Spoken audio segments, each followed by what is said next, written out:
Bonjour à tous, Shalom Aleichem. La paracha que nous lirons ce Shabbat, si Dieu le veut, est la paracha de Balak. Balak était un vaillant guerrier qui fut intronisé roi de Moab. Il se sentait en danger car le peuple d'Israël a anéanti deux géants, Sihon et Og, des puissants rois amoréens qui étaient pourtant censés les protéger. Après avoir consulté les savants de Midian, Balak apprend que la force de Moshe Rabbeinu réside dans sa bouche. C'est pourquoi il envoie chercher Bil'am, le prophète Goy malfaisant, dont le pouvoir réside dans sa faculté de maudire. Balak souhaitait que la malédiction de Bil'am lui assure à lui et à son armée la victoire sur Israël. Il envoie donc des émissaires pour inviter Bil'am à prononcer une malédiction.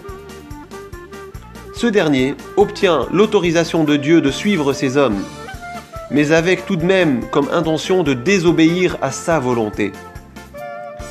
C'est pourquoi, pour montrer à Bil'am et à son escorte que ce prophète est incapable d'agir contre la volonté du Créateur du monde, il se verra barrer la route par un ange de Hachem.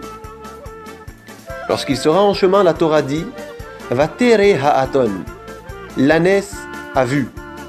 L'ânesse de Bil'am aperçut un danger et sentit une créature brandissant une épée devant elle, ce qui l'empêcha d'avancer.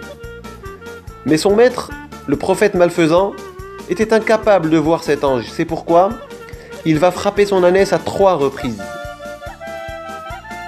Et là, par un miracle extraordinaire, l'ânesse de Bil'am va se mettre à parler.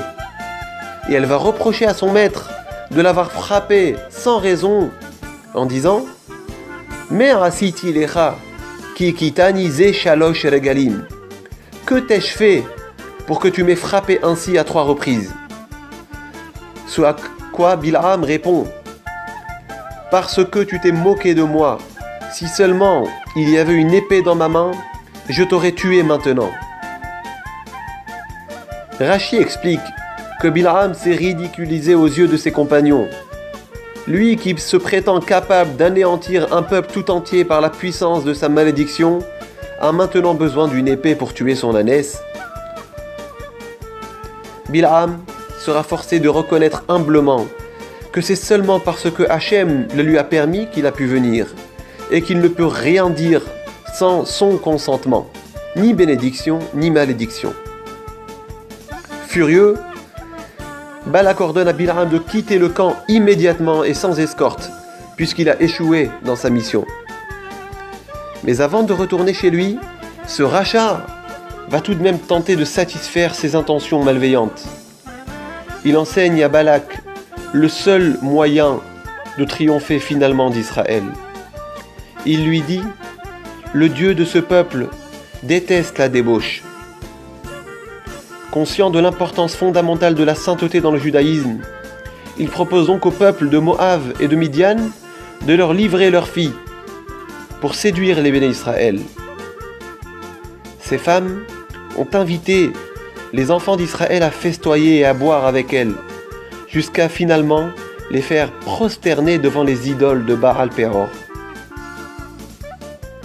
Un homme effronté parmi les béné Israël va même conduire sa maîtresse non juive devant tous ses frères et fauter publiquement sous les yeux de Moshe Rabbeinu et des anciens qui se mettront à pleurer. Moshe se sentait totalement désemparé. Il ne se souvenait plus de la loi.